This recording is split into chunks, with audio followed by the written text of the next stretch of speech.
আমরা যে মাসটিতে বসে আছি, বড় গলায় বলেন এই মাসটির নাম কি? জোরে বলেন। এই মাস আসলে আমাদের খুশি লাগে না বেজার? কিন্তু একদল লোকের চুলকানি বাড়ে, কথা কোন না? বাড়ে না? খুব বাড়ে। আমি বুঝলাম না এই মাসের সাথে শত্রুটা কিসের। রবিউল আউয়াল মাস, মুমিন খুশি হবে, কিন্তু এই মাস আসলে তারা ফতোয়ার জোরে নিয়ে বসে। আগের থেকেই মিডিয়া গরম, গোমটা দিয়ে কত সূরাতে কত দৃশ্যে তারা অবতীর্ণ হয়। আমার একটা প্রশ্ন, এই মাসের সাথে শত্রুটা কিসের? কেন এই মাসটা আসলেই গায়ে আগুন জ্বালিয়ে দেয়? এই মাসে তো বেজার হওয়ার কথা ইবলিসের, কথা কোন না? চোখ দিয়ে যদি আল্লাহর কোরআনটা পড়ে, তাফসীরের ব্যাখ্যা বিশ্লেষণ দেখে, 30 পারা কোরআন কারীমের পাতায় পাতায় আল্লাহ তার হাবিবের জীবনী আলোচনা করেছেন, ঠিক কিনা বলেন? তোর চোখ নাই, তুই দেখোস না। নাহলে ইব্রাহিম আলাইহিস সালাম রাসূল পৃথিবীতে আসার আগে তিনি নবীর জীবনী জানলেন, কোরআন আসবে, পড়বেন, মানুষ পাগল হয়ে ঈমান আনবেন, এত জীবনী তিনি জানলেন। তুমি রাসূলুল্লাহর উম্মত হয়ে 63 বছরের জিন্দেগি তুমি রিয়ালাইজ, 63 বছরের জিন্দেগি অ্যানালাইসিস করলা, তারপরে রিসাইট করলা, পড়লা, গবেষণা করলা, ওয়াজ করো, বক্তৃতা দাও, তারপরে তার জীবনীটা তুমি তুলে ধরতে পারো না, তুমি হলো রাসূলুল্লাহর উম্মত নামের দুশমন, ঠিক কিনা বলে? লাভ নাই তো। ওরা সারা জীবন যত বাহাসে পড়ছে সব লেজ গুটে পালাই গেছে। মিলাদুন নবীর কোন বাহাজে আজ পর্যন্ত তারা জিততে পারে নাই। وصدق رسوله النبي الحبيب الكريم ونحن على ذلك من الشاهدين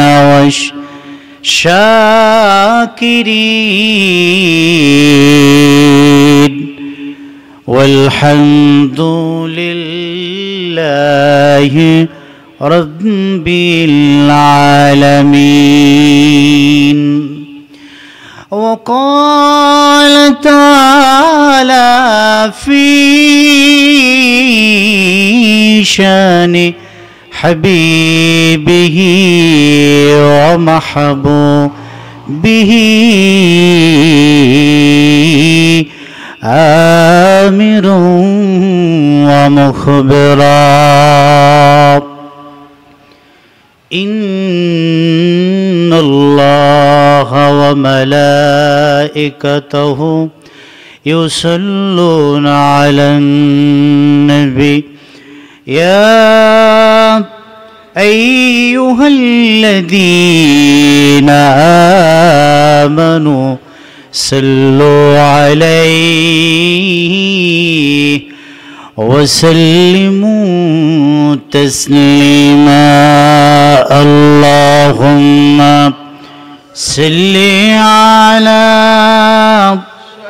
سيدنا مولانا محمد وعلى آل سيدنا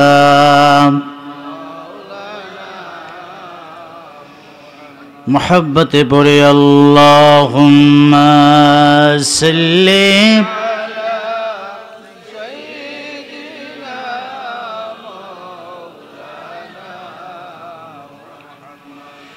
وعلى آل سيدنا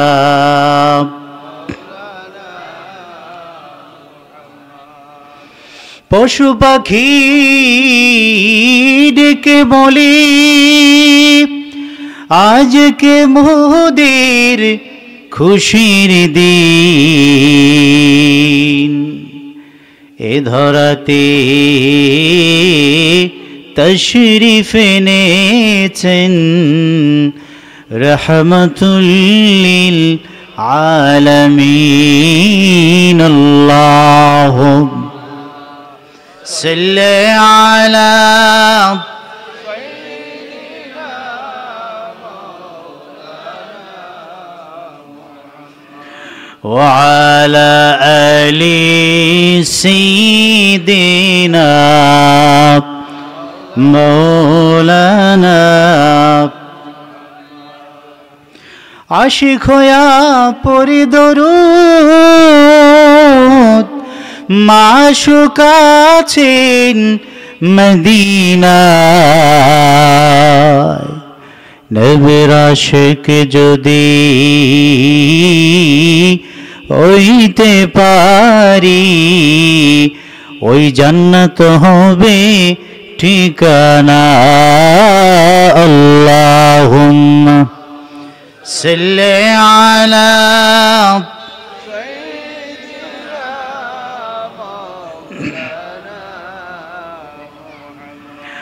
وعلى آل سيدنا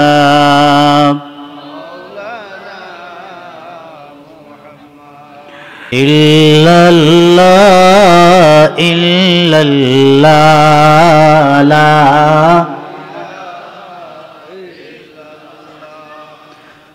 لا إله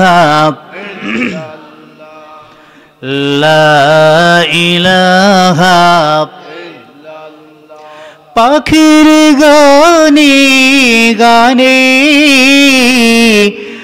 আওয়ার তানে তানে ওই নামেরি গান শুনে আল্লাহ নামের সুর শুনে মন দে যে নীরব সারা ইলাহা লা ইলাহা ইল্লাল্লাহ ইল্লাল্লাহ লা জোরে লা ইলাহা লা ইলাহা ফুলের ঘ্রাণে ঘ্রাণে অলির গুঞ্জরণে ওই নামেরি সুগন্ধে আল্লাহ নামের সৌরভে মন হয় যে মাতো আরালা ইলাহা লা ইলাহা ইল্লাল্লাহ ইল্লাল্লাহ লা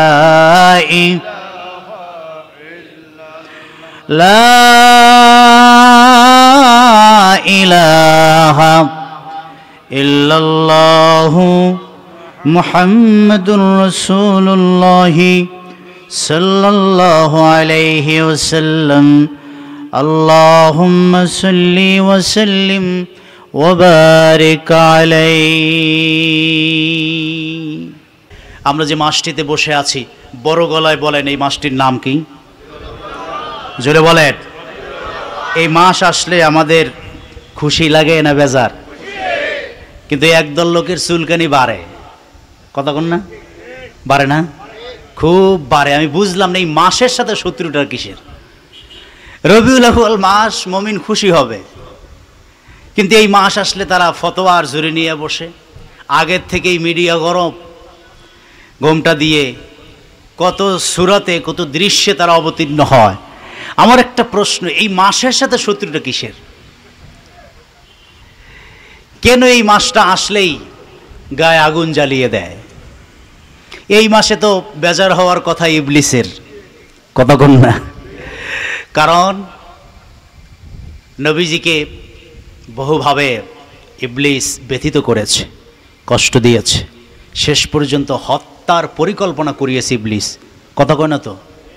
হ্যাঁ, দারুন নদওয়ার বৈঠকে আবু জেহেল উতবা সাহেবা একটা final supreme bench final decision Muhammad সাল্লাল্লাহু আলাইহি ওয়াসাল্লামকে এই দেশ থেকে বিতাড়িত করতে হবে, কেউ বলছেন জেলখানায় ঢুকাতে হবে। মিস্টার ইবলিস পাগড়ি আর ঘোমটা পরে এসে কয় যে তোমরা যা করছো এগুলো সব ভুল। তো কি করতে হবে আপনাকে? কয় যে আমার পরিচয় পরে আগে আমার পরামর্শটা নাও, যে কি, যে মুহাম্মদ সাল্লাল্লাহকে একেবারেই পৃথিবীর থেকে যদি সরাই দিতে পারো তাহলে তোমাদের রক্ষা, নাইলে উপায় নাই। তাহলে বলেন আমার নবীর সবচেয়ে বড় দুশমন কে? ইবলিস। কথা কোন না কে? তাহলে নবীর আগমনকে কেন্দ্র করে সবচেয়ে বেশি কষ্ট কার? কথা কয় না তো, কথা বুঝলে বলবেন কে? কিন্তু কিছু মানুষের চুলকানি যে হয়, যাক আমরা নিচে নামতে চাই না, তবে এতটুকু বুঝি এরা ইবলিসের খালতো মামাতো চাস্তো কেউ হইতে পারে, কাছাকাছি আশেপাশে, ঠিক না? যে এই বেড়ারও ব্যথা পাইছে তা আমাকে একটু ব্যথা লাগতেছে, নাহলে তোমার তো এই মাসে ব্যথা লাগার কথা না, এই মাস আসলে তো তোমার ফতোয়া দেওয়ার কথা না, বরং এই মাস আসলে আনন্দে তোমার কলিজায় আনন্দে সুখে ভরে ওঠার কথা, ঠিক কিনা বলেন? এ মাসে আনন্দিত হয়েছে আল্লাহর যত ফেরেশতা সবাই, সুবহানাল্লাহ বলবেন না? এ মাসে খুশি হয়েছে আসিয়া, মারিয়াম। আল্লাহ আকাশ থেকে পাঠিয়ে আমার নূর নবীকে রিসিভ করিয়েছেন। আল্লাহ চাইলে দুনিয়ার কোনো মহিলা দিয়ে পারতেন না। আমার নবী পৃথিবীতে আসবেন, তাকে সেলিব্রেট করার জন্য দুনিয়াতে মহিলা ছিল না, আমেনার আশেপাশে ছিল না, কতক্ষণ না, তা না করে আল্লাহ পাঠিয়েছেন আসমান থেকে আসিয়াকে, মারিয়মকে, যাও আমার প্রিয় বন্ধু আসবে, তোমরা জান্নাত থেকে গিয়ে তাকে রিসিভ করো। সুবহানাল্লাহ বলেন। আসিয়া খুশি না বেজার? মারিয়ম খুশি না বেজার? তাহলে বুঝলাম ফেরেশতা খুশি, হুজুরকে রিসিভ করার জন্য মারিয়াম খুশি। আরে কাফেররাও তো খুশি, আবু লাহাব নিজেই তো খুশি হয়েছে, কথা কোন না? খুশি হয় নাই? আবু লাহাব জানতো না যে মুহাম্মদ সাল্লাল্লাহু আলাইহি ওয়াসাল্লাম আসবে, আবু লাহাব জানতো যে আমার ভাতিজা আসবে। সুতরাং ভাতিজাকে রিসিভ করার জন্য দাসীকে বলছে পা এখান থেকে নড়চড় হবে না, আমি আবু লাহাবের সারা রাতের ঘুম বন্ধ, আমি কাবায় পায়চারি করতেছি, তুমি পাহারা দিবা আমেনার কোলে কখন কে আসে। ঠিকই দাসী সোয়াইবা রাতের শেষ দিনের শুরুতে গিয়ে বলল, মনিব কে আসছে তা জানি না, তবে নূরের একটা টুকরা বেরোইছে। কি বেরোইছে? আবু লাহাব খুশি না বেজার? কথা কই না তো? হ্যাঁ, যখন যেটা বলার এটা বলবে। এখনই যদি আওয়াজ টাওয়াজ না থাকে তো যুদ্ধের ময়দানে গেলে কি অবস্থা? এই যে কালকে না খালি ফিলিস্তিনে হামাস রকেট মারছে, কথা কোন না, ওই যুদ্ধটা দেখেও তো আমাদের একটা স্পিরিট বাড়া দরকার।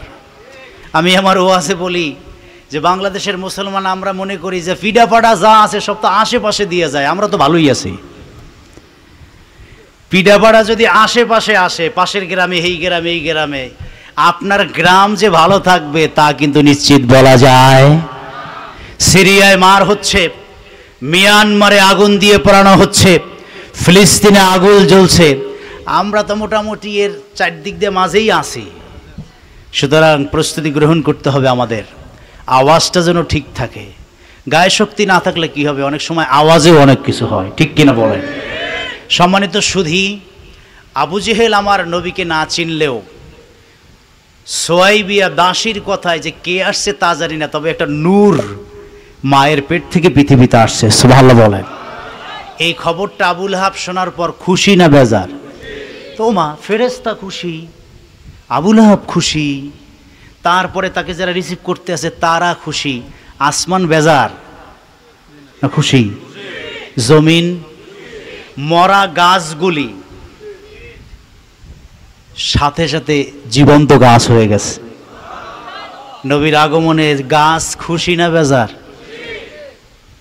হালিমাতুস সাদিয়া যে ঘোড়াটা নিয়ে আসছিলেন, এটা হাঁটতেই পারে না, সবার আগে রওনা দিছে কিন্তু আসছে সবার পরে।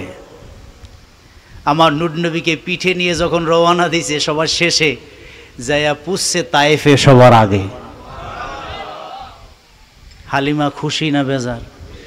তোমার সবাই তো খুশি, তুমি বেজার কেন? মাসে তোমার চুলকানিটা কোন জায়গায়? তুমি পারলে প্রমাণ দাও এ মাসে বেজারকে। হুজুরের আগমন মুবারক থেকে শুরু করে এই পৃথিবীতে কে বেজার হয়েছে তুমি বলো। তাহলে আমি যে চাস্তো খালতো আর মামতো ভাই বলছি, ঠিকই তো বলছি, কথা কোন না? ঠিক কিনা বলে? আমি কাউকে গালি দিই না, কারো বিপক্ষে বলছি না, কিন্তু আমরা যা বিশ্বাস করি, আমরা যা বলি, আমরা যে নবীর পক্ষে স্লোগান দেই, তা যে হক, সে কথা আমাকে উচ্চকণ্ঠে বলতেই হবে। ঠিক কিনা বলে? বাপের বেটা হলে আমার কথা ভুল, তুমি তা পারলে প্রমাণ করো। তুমি আমার গলা টিপে ধরতে চাও কেন? ইনাইয়া বিনাইয়া বলে, আমরা বলি রবিউল আউয়াল মাস শ্রেষ্ঠ মর্যাদার মাস। এ কথা আপনারা বিশ্বাস করেন না? সিলেটের ভাইরা বিশ্বাস করেন না? রবিউল আউয়াল মাস সর্বশ্রেষ্ঠ মাস। চিৎকার করে বলুন সুবহানাল্লাহ। তারা এটার এগেনস্টে বলতে গিয়ে বলে যে না, তা তো হতেই পারে না, সর্বশ্রেষ্ঠ মাস রমজান। মুনাফিক তো এরম এরম চলে, বুঝেন নাই? কথা খুব মজা, কিন্তু এর ভিতরে শয়তানি ভরা। চুপে চুপে আপনাকে জবাই করে দিবে, আপনি টেরই পাবেন না। চামড়াটা যখন নেয়, একেবারে কি সুন্দর আচরণ, হাসি, মোসাফা, বাঁকায়ে পরে পারে না যে পায়, কদমবুসি করে। এই চামড়াটা নিয়েই মাদ্রাসায় ছেলেদেরকে শিখায় দোয়া নাই, মিলাদ নাই, মুনাজাত নাই। নাই নিল কিন্তু আপনার কাছ থেকে, কতক্ষণ না? আপনারটা খাইয়া আপনার ছেলেকে চিনাচ্ছে নাই, নাই, নাই আর নাই। এজন্য আমি এদের নাম দিছি নাপিত। নাপিতের কাজ হলো আছে জিনিস নাই করে দেওয়া। কতক্ষণ? আপনি চুল নিয়ে সেলুনে যাবেন, আধা ঘন্টা পর যখন বের হয়ে আসবেন, চুল আছে না নাই? এই নাইয়ের কাম কার? এগুলো নাপিত। শাহজালাল বলে আছে, ফুলতলি বলে আছে, সোনাকান্দা বলে আছে, বদরপুর বলে আছে, ফুরফুরা বলে আছে, জৈনপুর বলে আছে, শস্যিনা বলে আছে। নাপিতদের কাছে গেলেই নাই। কতক্ষণ? তো তুমি নাপিত ছাড়া কি? এই দেশ যারা আবাদ করলো তারা বলে মিলাদ আছে, দোয়া আছে, মিলাদুন নবী আছে, সব আছে। তুমি আগাছা হয়ে ফতোয়া দিচ্ছ নাই, তুমি এদেশের মুসলমানের কমলমতি ইমানের উপরে চুপে চুপে আঘাত করে যাচ্ছ। ঠিক কিনা বলে? দলিল দেয় না, রমজান মাস অনেক দামি। দলিল কি? এ মাসে একটি ফরজ 70টি ফরজের সমান। কথা তো সত্য, কথা কি? কত সত্য না? রমজানের একটা ফরজ অন্য মাসের কয়টা? 70 ফরজ। কেন রমজানের দাম বাড়লো এত? দলিল, এ রমজানে কোরআন নাজিল হয়েছে। সুবহানাল্লাহ বলেন। বলেছেন কে? আল্লাহ রাব্বুল আলামিন বলেন, শাহরু রমাদানাল্লাযী উনজিলা ফীহিল কুরআনু হুদাল লিন্নাস ওয়া বাইনাতিন মিনাল হুদা ওয়াল ফুরকান।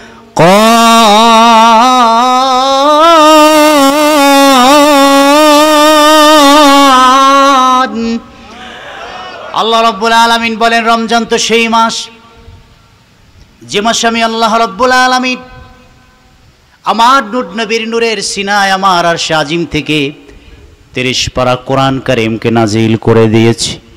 কিতাবটি শুধু নির্দিষ্ট কোনো গোত্রের জন্য না, না শুধু মুসলমানের জন্য, না শুধু মুমিন মুত্তাকিদের জন্য। আল্লাহ রাব্বুল আলামিন বলেন হুদাল লিন্নাস, এই কোরআনটা সমগ্র মানব জাতির জন্য হেদায়েতের গাইডলাইন করে আমি আল্লাহ রাব্বুল আলামিন নাজিল করে দিয়েছি। জোরে বলেন না সুবহানাল্লাহ। কোরআন রমজান মাসে আসছে, এই জন্য রমজানের মর্যাদা বাড়ছে। এতটাই বেড়েছে যে রাতে নাজিল হয়েছে, সেই রাত কদরের রাত। এ মাসের সামান্য সময় রাত জেগে ইবাদত বন্দেগী করলে হাজার মাসের চেয়েও মর্যাদা, সম্মান, সওয়াবের পরিমাণ বেড়ে যায়। বলেন সুবহানাল্লাহ। সুতরাং রমজান মাসের দাম বেশি। আমি জবাব দেই যে রমজানে কোরআন আসার কারণে যদি রমজানের মর্যাদা বাড়ে, ওই কোরআন আসতো না আমার নবী না আসলে। কতক্ষণ না? নবী না আসলে কোরআন নাই, রমজান নাই, কদর নাই, বদর নাই, নবী নাই, রসুল নাই, আকাশ নাই, জমিন নাই, আরশ নাই, লৌহ নাই, কলম নাই, ফেরেশতা নাই, জান্নাত নাই, জাহান্নাম নাই, আমার রসুল নাই তো কোনো কিছু নাই। ঠিক কিনা বলে?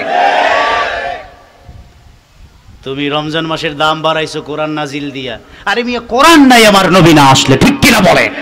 নবী আসছে তো কোরআন আসছে, নবী আসছে তো রমজান আসছে, নবী আসছে তো ফেরেশতার সৃষ্টি হয়েছে, আকাশ হয়েছে, জমিন হয়েছে, লৌহ হয়েছে, কলম হয়েছে, আদম হয়েছে, ঈসা হয়েছে।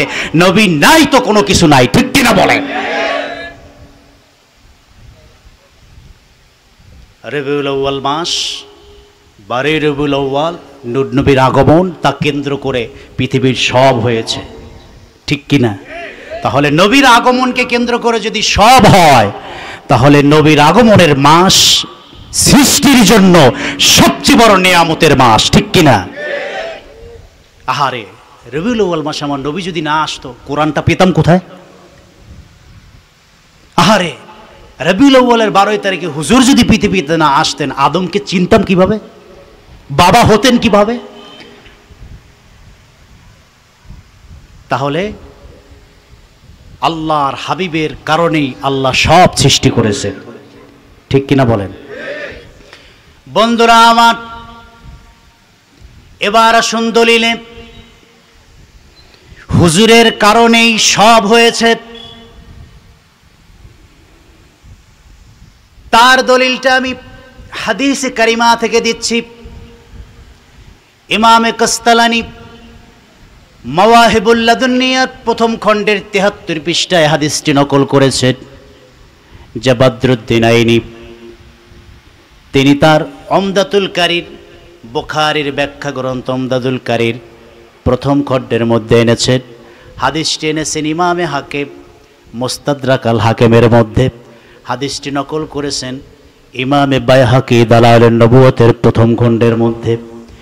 আমি শোনাচ্ছি ইমামে কাস্তালানির মাওয়াহিবুল লাদুন্নিয়ার প্রথম খণ্ডের 73 পৃষ্ঠা থেকে হাদিসটি শোনাচ্ছি।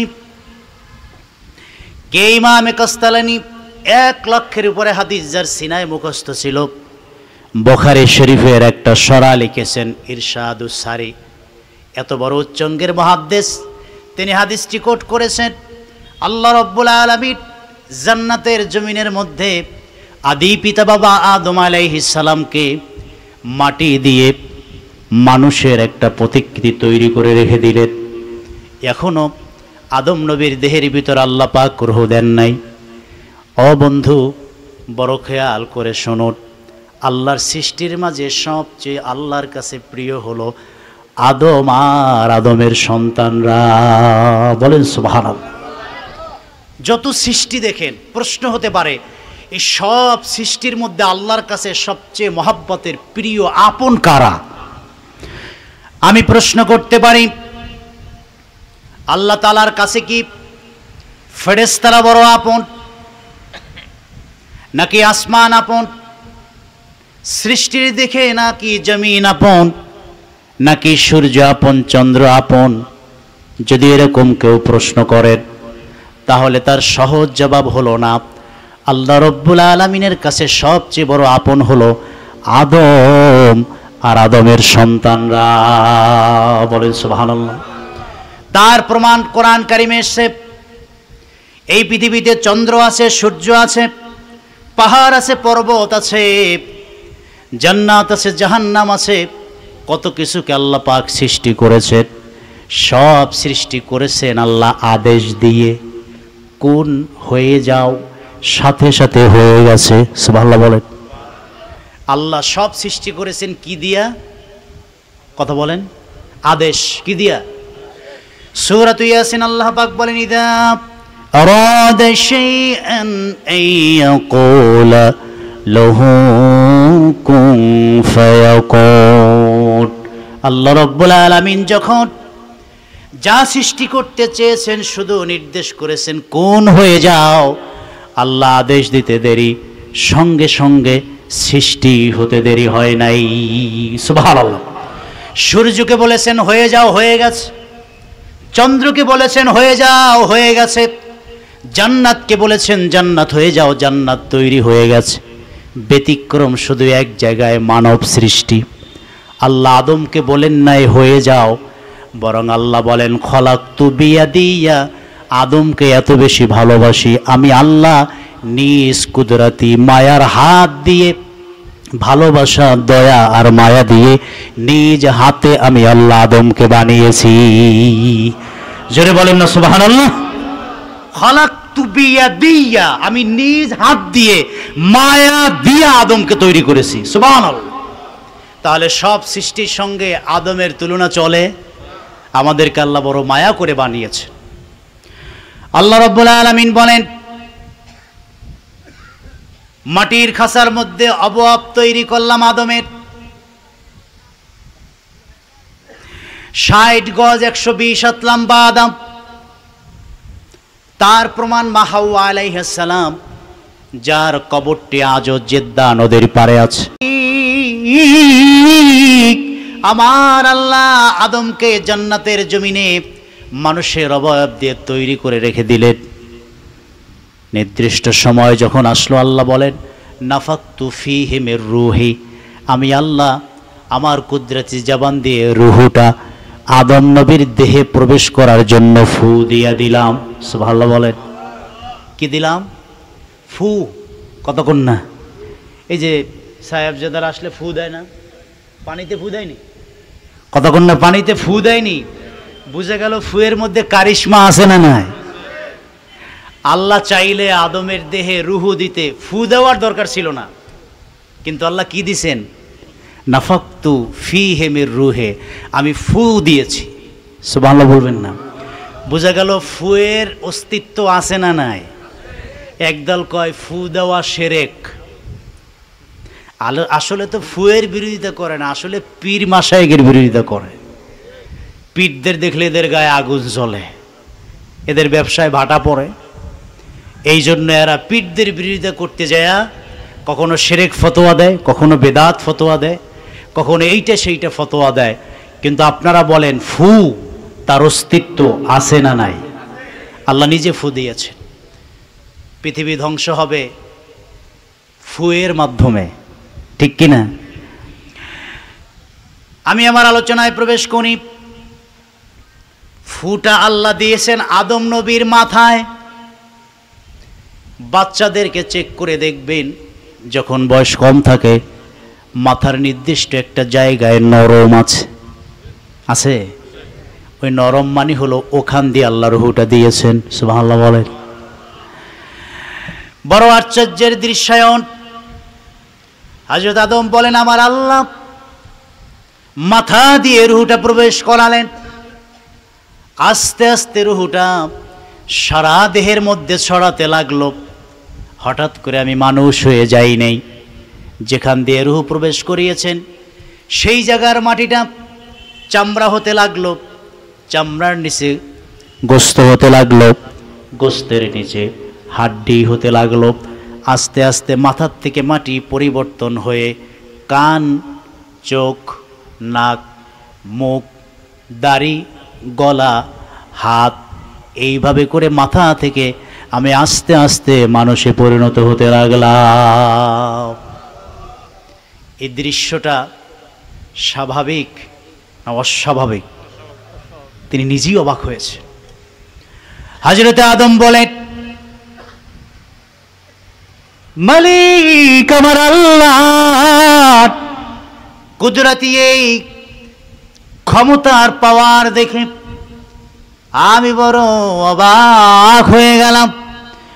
আস্তে আস্তে আমার পূর্ণ দেহটা মাটি থেকে চামড়া, গোস্ত, হাড্ডিতে পরিণত হয়ে পূর্ণাঙ্গ মানুষ আমি হয়ে গেলাম। সৃষ্টির এই দৃশ্য দেখে এত এত এত বেশি আমি অবাক হয়েছি। নিজের অজান্তেই মালিক আমার আল্লাহ খালেক স্রষ্টার নূরের কদমে সেজদায় পড়ে গিয়েছি। জোরে বলেন না সুবহানাল্লাহ।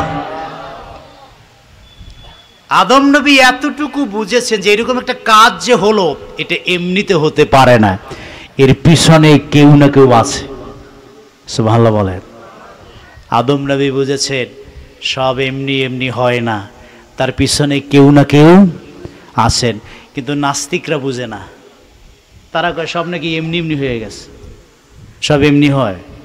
এই যে মাহফিলটি এমনি হয়েছে কতক্ষণ না, অনেক পরিশ্রম, পরিকল্পনা, ত্যাগ, কত কিছু এর পিছনে, তারপরে নেই সুন্দর আয়োজন।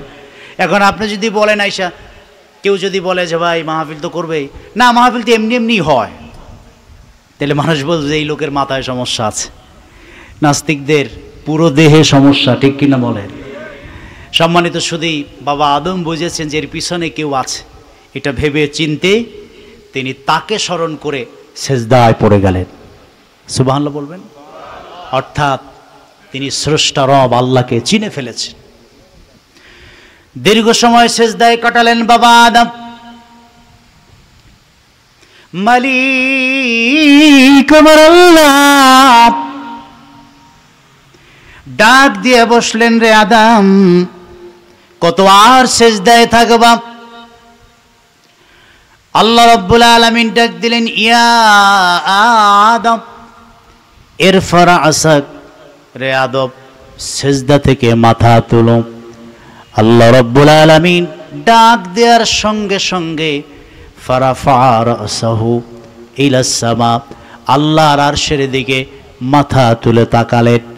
বড় আশ্চর্যজনক দৃশ্য তিনি দেখলেন। ফারাআ নূরা মুহাম্মাদিন ফি সুরাদিকিল আরশিল মুআল্লাহ। আদম নবী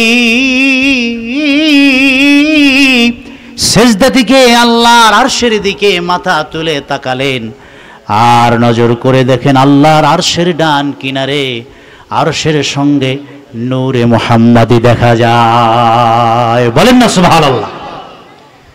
রাসূলুল্লাহর নূরের ব্যাপারে অনেক জাল হাদিস আছে, জাইফ হাদিস আছে, কিন্তু আমি যে লাইনটুকু পড়লাম, আমি প্রায় 17 জন মুহাদ্দিসের তাহকিক দেখেছি।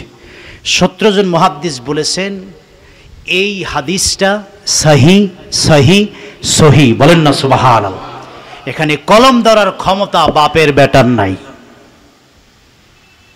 অনেক জাল হাদিস আছে, মৌজু হাদিস আছে, হাদিস নিয়ে কিলোকাল আছে, কিন্তু এই হাদিস আদম নবী মাথা তুলে দেখলেন আল্লাহর আরশে নূরে মুহাম্মাদি দেখা যায়, এই কথাটা সহি বর্ণনা দ্বারা প্রমাণিত হয়েছে, যা 30-এর উপরে মুহাদ্দিস তারা মন্তব্য করেছেন, মত দিয়েছেন। বলেন না সুবহানাল্লাহ।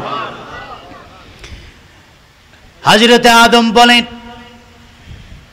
আমি অবাক নেত্রে, অপলক নেত্রে চেয়ে আছি, আল্লাহর আরশের ডান কিনারে নূরে মুহাম্মাদি দেখা যায়। ইমাম বাইহাকি দালাইলুন নবুওয়াতের মধ্যে বলেন, শুধু এখানেই শেষ না, হযরত আদম যখন আরশের পায়ার দিকে নজর করলেন, আন্নাহু রাআ ইসমা মুহাম্মাদিন মাকতুবান ফিল আরশ, শুধু নূরে মুহাম্মাদি দেখেন নাই, আল্লাহ নামের সঙ্গে মুহাম্মদ সাল্লাল্লাহু আলাইহি সাল্লামের নামটাও দেখতে পেয়েছেন। সেই আরশের পায়ার সঙ্গে লেখা ছিল লা ইলাহা ইল্লাল্লাহু মুহাম্মাদুর রাসূলুল্লাহ সাল্লাল্লাহু। বাবাজিরা আমার,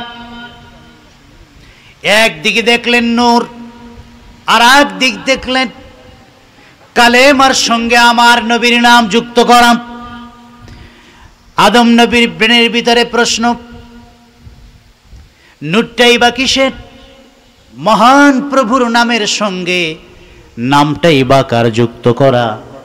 আদম নবী প্রশ্ন করে বললেন, আল্লাহ মাহাজান নূর ওয়ামা ইসমু হাজিহি, ও আল্লাহ তোমার আরশের ডান কিনারে জলজল করে একটা নূর, নূরটাই বা কার?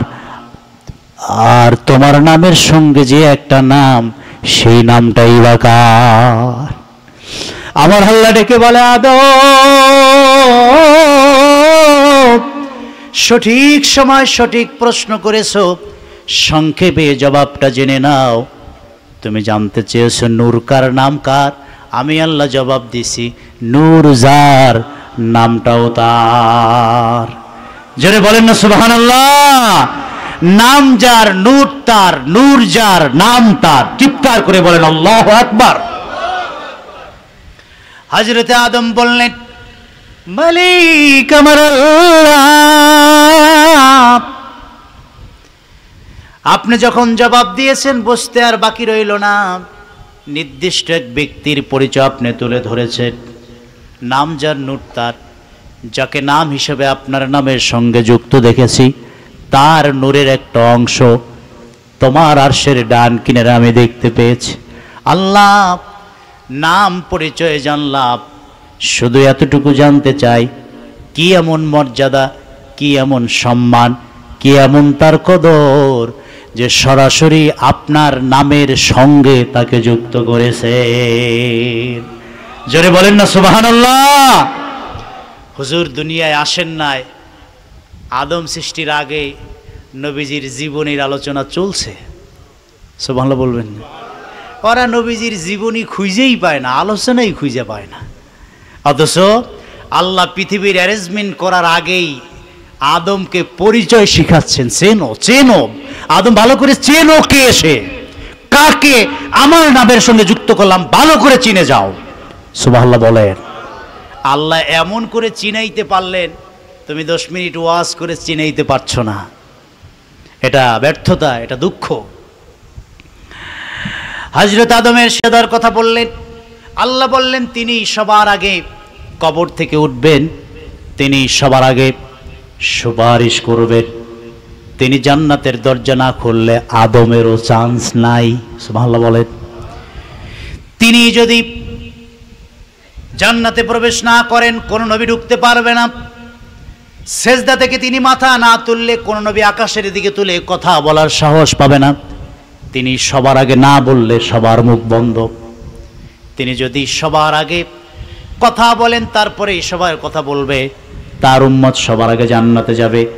আল্লাহর হাবিব আমার নূর নবী মুহাম্মদ সাল্লাল্লাহু আলাইহি ওয়াসাল্লামের গোটা জিন্দেগিটা আল্লাহ রূহের জগতে সব নবীদের সামনে তুলে ধরার পর এরপর আল্লাহ বললেন, ও ফেরেশতারা, দুইটা জিনিস চাই। সব নবী রুহুল্লাহ বললেন, আল্লাহ কি চান আমাদের কাছে? আল্লাহ বললেন, দুইটা জিনিস চাই। এক, আমার সেই নবীর উপরে এখন ঈমান আনতে হবে। সুবহানাল্লাহ বলে। 2 নাম্বার, সেই নবীকে দুনিয়াতে পাও চাই না পাও, সব বক্তৃতায়, সব ওয়াজে, সব নসিহতে আমার হাবিবের জীবনী আলোচনা করতে হবে। সুবহানাল্লাহ। আদম থেকে ঈসাকে বইলা দিলেন, তোমাদের 2টা কাজ, আমার ওয়াজ করবা আর আমার নবীর ওয়াজ। সুবহানাল্লাহ বলবেন না? আল্লাহ বলছেন, লা তুমিনুন্না বিহি আও লা তানসুরুন্না, তার উপরে ঈমান আনবে আর তার স্লোগান দিবে, ক্যাম্পেইন করবে, প্রচার করবে, প্রসার করবে, শান মান মর্যাদা সব নবীরা তার জাতির উম্মতের কাছে তুলে ধরবে। সুবহানাল্লাহ বলে। সব রূহের জগতের নবীরা এক বাক্যে বলল, ক্বালু আকরারনা। যিনি সাইন না করলে নবুয়তি ক্যান্সেল হয়ে যায়, তার ওয়াজ করব না তো কার ওয়াজ করব? সুবহানাল্লাহ বলবেন না? আল্লাহ সব নবীকে রাসূলুল্লাহর জীবনী page by page, word by word, sentence by sentence Allah মুখস্থ করাইছেন। তোমরা যে যাইয়া ওয়াজ করবা, তার সম্পর্কে না জানলে ওয়াজটা করবা কি? এই জন্য আমার নূর নবীর গোটা জীবন আল্লাহ সব নবীর মেমোরিতে ঢুকাই দিয়েছেন। সুবহানাল্লাহ বলেন। আমরা দেখি সব নবী পৃথিবীতে এসছে, আল্লাহর ইলাহিয়াতের দাওয়াত দিয়েছেন আর আখেরি নবীর দাওয়াত দিয়েছেন। সুবহানাল্লাহ বলেন। সব নবী যে রাসূলুল্লাহর পক্ষে ক্যাম্পেইন করেছেন, নবীজির জীবনী বায়োগ্রাফি জাতির মানুষের কাছে আলোচনা করেছেন, তার একটা উদাহরণ দিয়ে কোরআন থেকে বক্তব্য শেষ। আল্লাহর নবী ইব্রাহিম আলাইহিস সালাম বাপ আর বেটা মিলে কাবা শরীফ তৈরি করলেন কমপ্লিট। এরপরে আল্লাহর কাছে দুই হাত বাড়িয়ে দোয়া করবেন, অনুমতি চাইলেন, আল্লাহ আপনার নির্দেশে পৃথিবীর প্রথম ঘর, শ্রেষ্ঠ ফজিলতের ঘর কাবা বানালাম। আয় আল্লাহ, কাবা তৈরি করে তোমার ওয়াদা পালন করলাম, কিন্তু এত ফজিলতার মর্যাদার ঘর আবাদ করার জন্য তোমার কাছে একটা ফরিয়াদ করতে চাই। আমার আল্লাহ বলেন, করো ফরিয়াদ। ইব্রাহিম আলাইহিস সালাম দুই হাত তুলে আল্লাহর কাছে মোনাজাত শুরু করে দিলেন। সেই দিনের মোনাজাতে আল্লাহ রব্বুল আলামিনের দরবারে ইব্রাহিম আলাইহিস সালাম যেই যেই কথাগুলি বলেছেন, মালিক আমার আল্লাহর কাছে এত বেশি সেই কথাগুলি, দোয়াগুলি পছন্দ হয়েছে, আল্লাহ সেই দোয়াটাকে কোরআন কারিমের আয়াত বানিয়ে আমার নূর নবীর উপরে নাজিল হওয়া কোরআন কারিমে আল্লাহ সেই দোয়াটা তুলে দিয়েছেন। সুবহানাল্লাহ।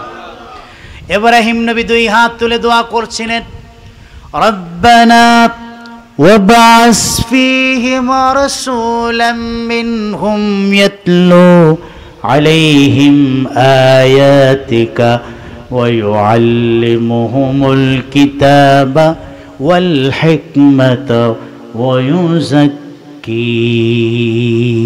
বলেন আল্লাহু আকবার। সূরাতুল বাকারার 129 নং আয়াতে আল্লাহ রাব্বুল আলামিন বলেন, ইব্রাহিম নবী বলেন, মালিক আমার আল্লাহ, ঘর তো বানালাম, আবাদ করবে কে, তাওয়াফ করবে কে, জিয়ারত করবে কে, হজ করবে কে? তোমার কাছে ফরিয়াদ, যেই নবীর পরিচয় রূহের জগতে আমাদের কাছে তুমি দিয়েছ, যার ব্যাপারে আমাদের কাছ থেকে ঈমানের ওয়াদা নিয়েছ, সাহায্য আর সহযোগিতা ক্যাম্পেইনের ওয়াদা নিয়েছ, তোমার কাছে ফরিয়াদ, তোমার সেই আখেরি নবী প্রিয় বন্ধু মুহাম্মদ সাল্লাল্লাহু আলাইহি সাল্লামকে এই ঘর আবাদ করার জন্য দুনিয়াতে পাঠাও। বলেন সুবহানাল্লাহ। আল্লাহর কাছে দোয়া করতেছেন ইব্রাহিম, ওয়াবাস ফিহিম রাসূলান, সেই রাসূলকে পাঠাও। ইব্রাহিম আলাইহিস সালাম সেই নবীর 4টা গুণের কথা বলেছেন। কয়টা? এই আয়াতে কয়টা গুণ বলেছেন? 1। আপনাকে যদি বলা হয় এই আব্দুল করিমের কয়েকটা গুণ বলো তো, আপনি তখনই বলতে পারবেন যখন আব্দুল করিমের জীবনীটা আপনার জানা থাকবে। কতক্ষণ? হ্যাঁ, যদি তার জীবনীটা আপনি জানেন ফার্স্ট টু লাস্ট ব্যাকগ্রাউন্ড, তাইলে আপনি বলতে পারবেন এই গুণ, এই গুণ, এই গুণ। কিন্তু কোনোদিন আপনি আব্দুল করিমকে দেখেন নাই, চেনেন না, পরিচয় নাই, তার ব্যাপারে বলবেন কেমনে? কতক্ষণ না? ইব্রাহিম আলাইহিস সালাম আমার নবীর 4টা গুণ বলছেন। আমার প্রশ্ন, ইব্রাহিম নবীর, আমার নবীর যে 4টা গুণের কথা বললেন, তিনি জানলেন কেমনে? তিনি তো নবীকে দেখেনও নাই, নবী তো আসেনও নাই। কতক্ষণ না? তাহলে বুঝে গেল ইব্রাহিম নবীর কাছে আমার নবীর জীবনীটা খুব পরিষ্কার ছিল, ঠিক কি না? প্রশ্ন হলো, ইব্রাহিম নবীর কাছে আমার নবীর জীবনীটা বলছে কে? জোরে বলেন। তাহলে নবীর জীবনী আলোচনাকে আরবিতে মিলাদুন নবী বলে। কতক্ষণ না? মিলাদুন, প্রশ্ন হতে পারে মিলাদুন নবী কি? মিলাদুন নবী হলো নবীর জীবনী আলোচনা করা। তাহলে আমার নবীর কাছে, আমার ইব্রাহিম নবীর কাছে আমার নবীর জীবনী খুবই ক্লিয়ার, জানিয়েছেন কে? তাহলে আল্লাহ রসুল্লাহর জীবনী মিলাদ আলোচনা করেছেন সব নবীদের কাছে, ঠিক কিনা? আল্লাহ যদি নবীর জীবনী আলোচনা, তার মিলাদ মাহফিল করা যদি আল্লাহর জন্য দোষণীয় না হয়, আমরা রাসূলুল্লাহর উম্মত, আমাদের জন্য দোষের হবে কেন? আমাদের বিরুদ্ধে বেদাতের ফতোয়া আসবে কেন? যদি ফতোয়া দিতে হয় তাহলে আল্লাহকে আগে দাও, যে আল্লাহ তুমি আগে ওয়াজ করছো কেন, তুমি নবীর জীবনী আগে কেন বলছো? তাহলে বুঝে গেল নবীজির জীবনী আলোচনা শুধু পৃথিবীতে আসার পর নয়, বরং পৃথিবী সৃষ্টির আগ থেকেই সবার আগে যিনি শুরু করেছেন তিনি কে? এবার আমি খুলে বলছি, শুনুন। ইব্রাহিম নবী বললেন, আল্লাহ আখিরি নবীকে দুনিয়াতে পাঠাও, যেই নবীর 1 নাম্বার গুণ ইয়াতলু আলাইহিম আয়াতিক, জাতির মানুষের সামনে তিনি জান্নাতি কণ্ঠে বেহেশতি সুরে কোরআন কারীমের তেলাওয়াত করে শোনাবেন। তার তেলাওয়াতে মুগ্ধ হয়ে হাজার হাজার কাফের মুশরিক বেদিনেরা বেদিনী ছেড়ে কুফরি ছেড়ে ঈমান এনে মুসলমান হয়ে যাবে। সুবহানাল্লাহ। ইব্রাহিম জানলেন কেমনে আখিরি নবীর উপরে কোরআন আসবে? ওই যে বলছি, আল্লাহ গোটা জীবনী নবীদেরকে জানিয়েছেন। সেখান থেকে ইব্রাহিম জানছেন যে শেষ নবীর উপরে কোরআন আসবে। সুবহানাল্লাহ বলে। শুধু ইব্রাহিম এটাই জানেন নাই, তিনি আরো জেনেছেন, তিনি যখন কোরআন পড়বেন কাফের মুশরিকরা কোরআন তেলাওয়াতের আকর্ষণে তাদের রাতের ঘুম হারাম হয়ে যাবে। কি বলেন, রাতের ঘুম হারাম হয় নাই? আবু জেহেল, উতবা, সাইবা সারা রাত না ঘুমিয়ে নবীজি এশার নামাজের পরে যে তেলাওয়াত শুরু করেছেন তার আকর্ষণে ঘুম টুম বাদ দিয়ে বাইতুল্লাহর চত্বরে এসে খাম্বার আড়ালে দাঁড়াইয়া দাঁড়াইয়া কোরআন তেলাওয়াত করছেন। কখন যে রাত পার হয়ে ফজর হয়ে গেছে খবর নাই। সুবহানাল্লাহ বলবেন না? সকালবেলা যখন সাঙ্গ পাঙ্গরা চোখ ডলতে ডলতে ঘর থেকে আসে তখন আবু জেহেলের লগে বাড়ি খায়। কিও কয়ে ধরা যখন পড়ে গেছি মিথ্যা বইলা লাভ কি? যেই তেলাওয়াত, কিসের ঘুম? পাগল হইয়া ঘুম বাদ দিয়া মুহাম্মদ সাল্লাল্লাহু আলাইহি ওয়াসাল্লামের তেলাওয়াত শুনছি, ফজর হয়ে গেছে টেরই তো পাই নাই। সুবহানাল্লাহ বলেন। নবীজি কোরআন পড়বেন, কাফেররা আকৃষ্ট হয়ে যাবেন।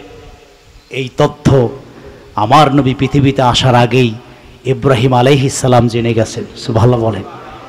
এটি কি নবীজির শান নয়, জীবনী নয়? এটা ইব্রাহিম যদি আলোচনা করতে পারেন, আমি কি পারি না? আমরা কি পারি না? সেটা কি বেদাত হবে? কিন্তু ওনারা গন্ধ পান, কতক্ষণ না চাপাচাপি দিলে মিলাদুন্নবী মানে, ঈদ তো মানতেই চায় না। কতক্ষণ যে মিলাদুন্নবীটা মানা যায়, ঈদ তো মানতেই চায় না মোটে। চাইবে কেমনে? চাওয়ার তো কথাও না। কারণ এই যে ইব্রাহিম নবী ক্যাম্পেইন করলেন, আদম নবী ক্যাম্পেইন করলেন, তারা খুশি। আল্লাহ আয়োজন করলেন, নবীরা শুনলেন, খুশি হয়ে ঈমান আনলেন। সুবহানাল্লাহ বলে। খুশি, খুশিকেই তো আরবিতে ঈদ বলে, ঠিক কিনা বলেন? নবীর আলোচনায় আল্লাহ খুশি, ফেরেশতা খুশি, নবীরা খুশি, ইব্রাহিম খুশি, তার জাতির মানুষ খুশি, তার পক্ষে দোয়া করলেন, তার গুণ বর্ণনা করলেন, সবাই খুশি। খুশিকে ঈদ বলে, ঠিক কিনা বলেন? এবার বলেন, আমরা খুশি না বেজার? এই জন্য আমরা ঈদ বলি। ঈদে খুশি না বেজার? তাইলে সুতরাং বাবাজি, যে মানুষ চোখ নাই অন্ধ, চোখ নাই অন্ধ, তার কাছে হাতির বর্ণনা দিলে লাভ আছে? ওর কাছে সাদাও যেরকম, কালো যেরকম, লালও যেরকম, সবই একরকম। ও চোখ নাই তো। কতক্ষণ ঠিক কিনা? চোখ দিয়ে যদি আল্লাহর কোরআনটা পড়ে, তাফসীরের ব্যাখ্যা বিশ্লেষণ দেখে, 30 পারা কোরআন কারীমের পাতায় পাতায় আল্লাহ তার হাবিবের জীবনী আলোচনা করেছেন, ঠিক কিনা বলেন? তোর চোখ নাই, তুই দেখোস না। না হলে ইব্রাহিম আলাইহিস সালাম রাসূল পৃথিবীতে আসার আগে তিনি নবীর জীবনী জানলেন, কোরআন আসবে, পড়বেন, মানুষ পাগল হয়ে ঈমান আনবেন, এত জীবনী তিনি জানলেন। তুমি রাসূলুল্লাহর উম্মত হয়ে 63 বছরের জিন্দেগি তুমি রিয়ালাইজ, 63 বছরের জিন্দেগি অ্যানালাইসিস করলা, তারপরে রিসাইট করলা, পড়লা, গবেষণা করলা, ওয়াজ করো, বক্তৃতা দাও, তারপরে তার জীবনীটা তুমি তুলে ধরতে পারো না। তুমি হলো রাসূলুল্লাহর উম্মত নামের দুশমন, ঠিক কিনা বলে? লাভ নাই তো। ওরা সারা জীবন যত বাহাসে পড়ছে সব লেজ গুটিয়ে পালাই গেছে। মিলাদুন নবীর কোন বাহাজে আজ পর্যন্ত তারা জিততে পারে নাই। এবার গেলাম হজে। তা আমার কৌতূহল, সোমবার দিন মসজিদে নববীতে আসরের আগ থেকে ইফতারি ভর্তি, যারা হজ করেছেন দেখেছে। সপ্তাহের অন্য দিনে এত ইফতারি নাই, কিন্তু সোমবার দিন আসলে রোজা রাখেন চাই না রাখেন, ইফতারি আছে না নাই? তা আমার কৌতূহল যে আমি ধরবো, ইফতারি দিতে বললাম যে ভাই আমি তো রোজা নাই। সে আমাকে জবাব দিল, রোজার জন্য তো ইফতারি দিচ্ছি না। বললাম কি জন্য দিচ্ছেন? তুমি জানো সোমবার দিনের ব্যাপারে তোমার কোনো ধারণা আছে? আমি বললাম বলেন। তুমি জানো সোমবার দিন রাসূলুল্লাহর মিলাদ হয়েছে? সুবহানাল্লাহ। আমরা রাসূলুল্লাহর মিলাদ উদযাপন করি, এই জন্য ইফতারি আয়োজন করেছি। রোজাদার শর্ত নয়, রোজা যে রাখবে সেও খাবে, যে রাখবে না সেও খাবে। এটা রাসূলুল্লাহর মিলাদের তবারক। সুবহানাল্লাহ বলে।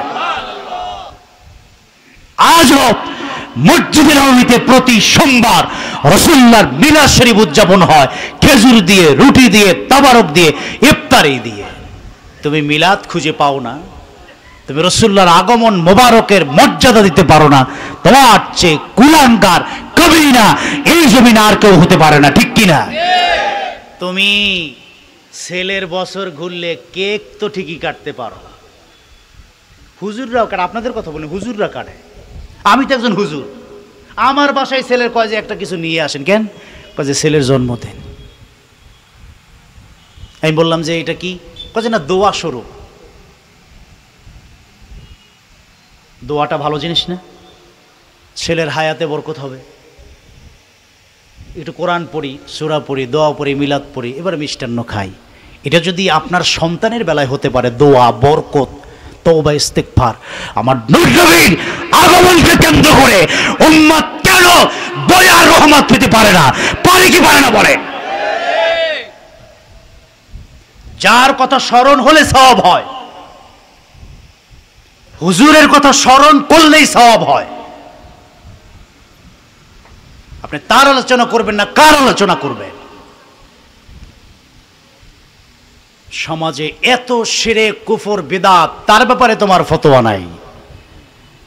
তুমি রাহমাতুল্লিল আলামিন, রহমতের দরিয়া নিয়ে পৃথিবী দেখছেন, উম্মত সেখান থেকে একটু দয়া চায়, একটু করুণা চায়, শাফাআত চায়। সে বক্তব্য যে দিতে দেয় না, সে কিয়ামত পর্যন্ত দুশমনের রাসূল, তা উচ্চ কণ্ঠে আমরা বলবোই বলবো, ঠিক কিনা বলে?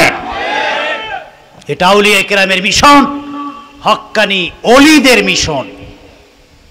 ওরা যত বাধা দেয় তত আয়োজন বাড়ে না কমে। বাংলাদেশে সরকারি ছুটি ছিল না, এখন জাতীয় পর্যায়ে হচ্ছে। সরকারও জানে সব বাদ দিল, মুহাম্মদ সাল্লাল্লাহু আলাইহি ওয়াসাল্লামকে বাদ দেওয়ার সুযোগ নাই। কথা বল না, ও ভালো করে জানে।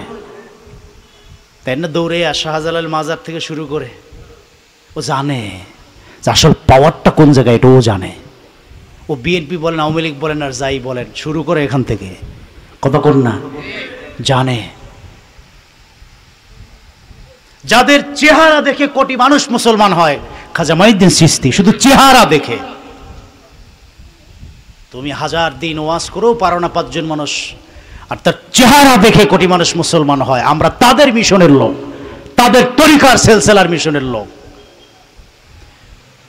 ইব্রাহিম আলাইহিস সালাম রাসূলুল্লাহর প্রথম কোয়ালিটি বলেছেন, তিনি তেলাওয়াত করবেন, মানুষ তার তেলাওয়াত আকৃষ্ট হয়ে ঈমান গ্রহণ করবে। আবারও ঘুরে সে এক কথা, ইব্রাহিম আমার নবীর জীবনীটা ভালোই মুখস্থ করেছিলেন, ঠিক কিনা? আমরাও অতটা জানি না নবীর জীবনী, এত বছর শোনার পরেও। কিন্তু আল্লাহ যে নিজে শিক্ষক হয়ে রোহের জগতে বসে তালিম দিয়েছেন, সেটি কি 1 ঘন্টা না 5 ঘন্টা দিয়েছেন না 10 ঘন্টা দিয়েছেন, জানেন কে? কিন্তু আল্লাহ যে রাসূলুল্লাহর জীবনী বলেছেন, তা ইব্রাহিমের এই কথা প্রমাণ করে। 2 নম্বর রাসূলুল্লাহর মর্যাদা তুলে দিয়েছেন ইব্রাহিম আলাইহিস সালাম, ইয়াতলু আলাইহিম আয়াতিক ওয়া ইউআল্লিমুহুমুল কিতাব। তিনি কিতাবের শিক্ষক হবেন। সুবহানাল্লাহ। তিনি মাদ্রাসায় পড়বেন না, স্কুলে পড়বেন না, কলেজে না, ইউনিভার্সিটিতে না, তার কোনো শিক্ষক নাই, অথচ তিনি এই কোরআনের শ্রেষ্ঠ শিক্ষক হয়ে পৃথিবীতে আসবেন। আমরা তাই দেখেছি, রাসূল নিজে বলেছেন বুইস্তু মুআল্লিমান। স্কুল আর কলেজ ইউনিভার্সিটিতে পড়ি নাই, খাতা কলম বই কোনোদিন হাতে নেই নাই, কিছু আমি লিখি নাই, কিন্তু আল্লাহ রব্বুল আলামিনের পক্ষ থেকে 30 পারা কোরআন, পৃথিবীর শ্রেষ্ঠ কিতাব, এই 30 পারা কোরআন কারীমের শিক্ষক হিসাবে আমার আল্লাহ আমি রাসূলকে দুনিয়াতে পাঠিয়েছেন। জোরে বলেন না সুবহানাল্লাহ। এটা নিয়েও এই সমাজে বিভ্রান্তি, এই সমাজে এটা নিয়েও বিভ্রান্তি আছে। কেউ কেউ বলে আল্লাহর হাবিব মূর্খ ছিলেন। এই বক্তব্য আপনারা শুনেছেন কিনা জানি নাই, কিন্তু নেটে এই বক্তব্য আছে আল্লাহর হাবিব নিরক্ষর ছিলেন, এতটাই নিরক্ষর অক্ষরই চিনতেন না। নজুবিল্লাহ বলবেন না। বক্তা বলে নবী নিরক্ষর, অক্ষর চিনেন না, আর নবী বলেন আমি শ্রেষ্ঠ শিক্ষক হয়ে পৃথিবীতে এসেছি। সুবহানাল্লাহ বলেন। মানব কোনটা? বক্তা নামের তক্তার কথা মানলে তো ঈমান শেষ, ঠিক কিনা? রাসূল এত উচ্চঙ্গের এলম আল্লাহ তার সিনায় দিয়েছেন, তা কল্পনা করা যায় না। হুজুরের সিনা থেকে এলেম ট্রান্সফার হয়ে যার সিনায় গিয়েছে সেও জগৎ বিখ্যাত মুফাসসির হয়ে গেছে। সুবহানাল্লাহ বল। বাবাজিরা আমার, মূলত বক্তা বুঝাতে চায় এলেম অর্জন করতে হইলে বই পড়া জানা লাগে, লেখাপড়া জানা লাগে। বক্তা তো মূর্খ। এলেম সিনায় ঢুকাতে লেখাপড়ার প্রয়োজন হয় না। নজরুল কিন্তু মাস্টার্স পাশ করে নাই, কতক্ষণ না? কবি নজরুল 8ম শ্রেণী পাস, কিন্তু তার লিখনি, তার কবিতা, তার প্রবন্ধ শুধু ইউনিভার্সিটিতে পড়ানো হয় না, তার বক্তব্যকে গবেষণা করে মানুষ পিএইচডি করছে, এমফিল করছে, তার পড়া পইরা মানুষ ডক্টর হচ্ছে। সুবহানাল্লাহ বলবেন না। বুঝা গেল সব বইতে পইরা হয় না, সব লিখা হয় না। কিছু এলেম আছে যে অন্যভাবে সিনায় ঢোকে, ঠিক কিনা বলেন?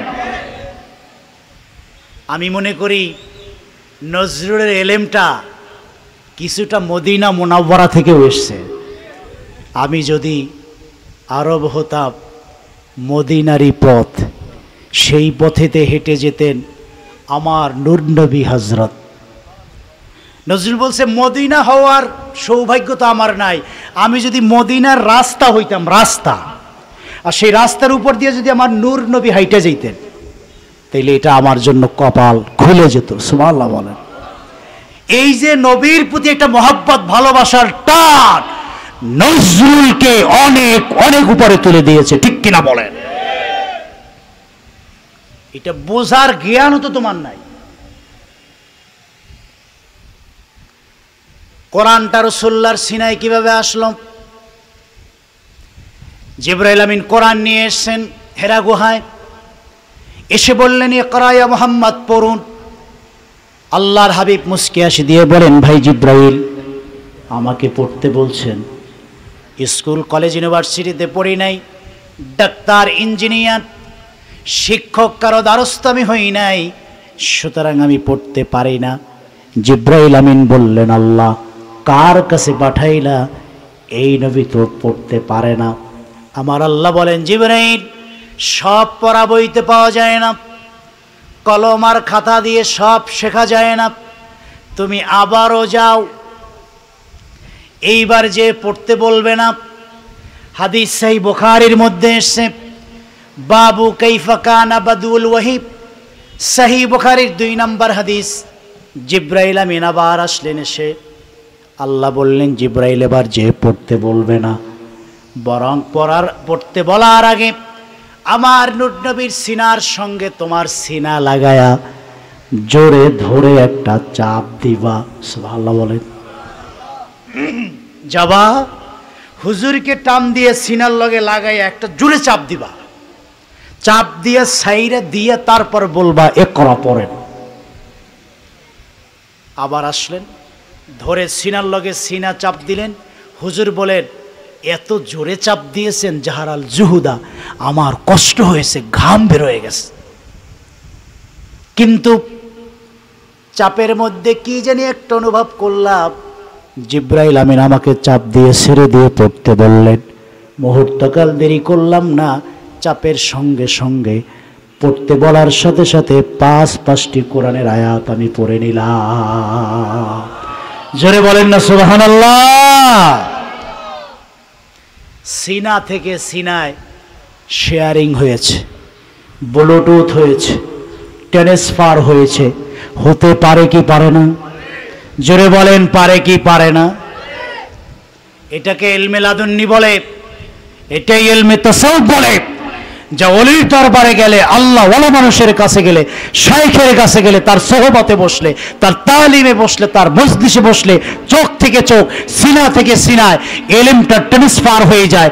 সাধারণ মানুষ আল্লাহওয়ালা হয়, বেনামাজি মানুষ নামাজি হয়, সুদখোর সুদ ধরে যায়। একজন মানুষ পর্দা পুশিদা ফরজ সুন্নাত নফল আওবিন ইশরাক পাগড়ি সাধারণ মানুষ থেকে আল্লাহওয়ালা মানুষ হয়ে যায়। ঠিক কিনা বলে?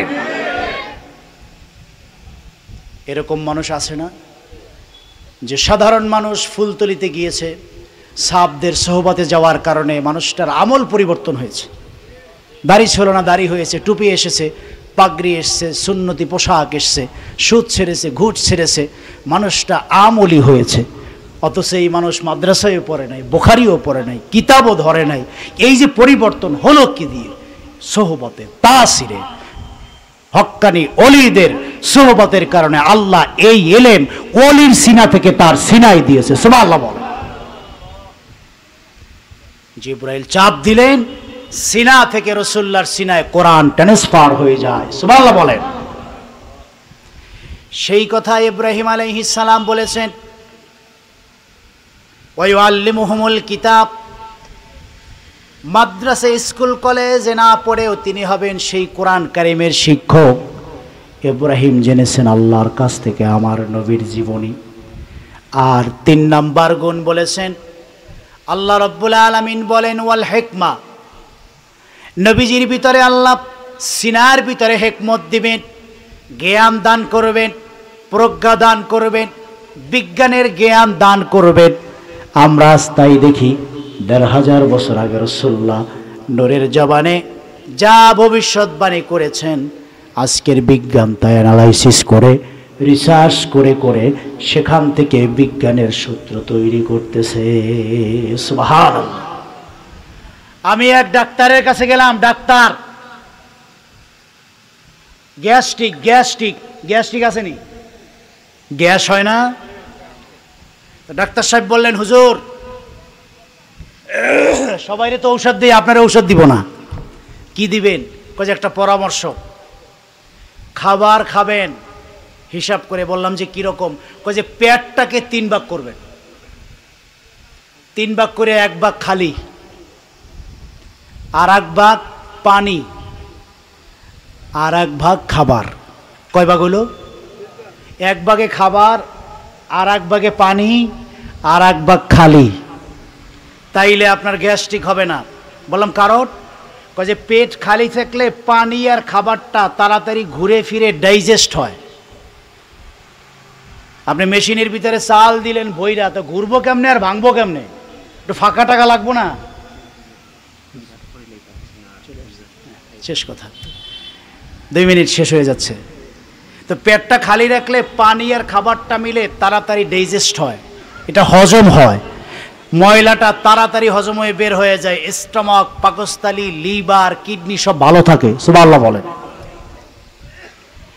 আমি বললাম, ডাক্তার সাহেব এই যে পেট 3 ভাগ করে খাইতে হবে, এটা তো আমার নবীজি ১৫০০ বছর আগে হাদিসে বলে গেছেন। কয়ে হুজুর আমি যে তথ্যটা দিছি এটা তো আমার তথ্য না, আমিও তো হাদিস পইরা গবেষণা কইরা তারপরে তথ্যটা দিছি। সুবহানাল্লাহ বলবেন না? আমি বললাম যে তাইলে আপনি কি? কয় যে না, আমরা আর কি গবেষণা করি? আল্লাহর হাবিব ১৫০০ বছর যা আগে গবেষণা করছেন তা পইরেই আমরা ডাক্তারি করি। সুবহানাল্লাহ বলেন। আল্লাহ বলছেন ওয়াল হিকমা, রাসূলুল্লাহকে সেই হিকমতটা আল্লাহ দিয়েছেন।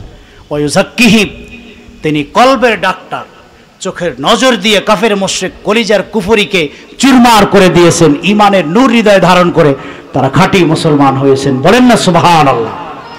সম্মানিত সুধী, ইব্রাহিম আলাইহিস সালাম থেকে শুরু করে সব নবীরা আমার নবীর জীবনী আলোচনা করেছেন জাতির মানুষের কাছে। সুতরাং রাসূলুল্লাহর মিলাদ আলোচনা এটা যেমন আল্লাহর সুন্নাত, নবীদের সুন্নাত, নবীজি নিজে তা পালন করেছেন, সাহাবীরা পালন করেছেন, আজ মদিনা মুনাওয়ারায় হয়, সারা পৃথিবীতে হচ্ছে, কিয়ামত পর্যন্ত হবে। আমরা তার পক্ষে ছিলাম, আছি, থাকবো। ঠিক কিনা বলেন? আজ ছোট্ট করে একটু মোনাজাত দিই। আল্লাহুম্মা আমিন। بحرمة سيد المرسلين وبوسيلة سائر الأولياء المقربين ربنا ظلمنا أنفسنا وإن لم تغفر لنا وترحمنا لنكونن من الخاسرين رب العالمين আপনার শানে ইলাহিতে ভিক্ষার হাত বাড়িয়েছি। আল্লাহর আরশের নিচে জমিনের উপরে সবচেয়ে দামি মর্যাদাপূর্ণ আয়োজন নবীর আগমন মোবারকের এই মাহফিল। আল্লাহ হুজুরকে ভালোবেসে আল্লাহ আমরা একত্রিত হয়েছি।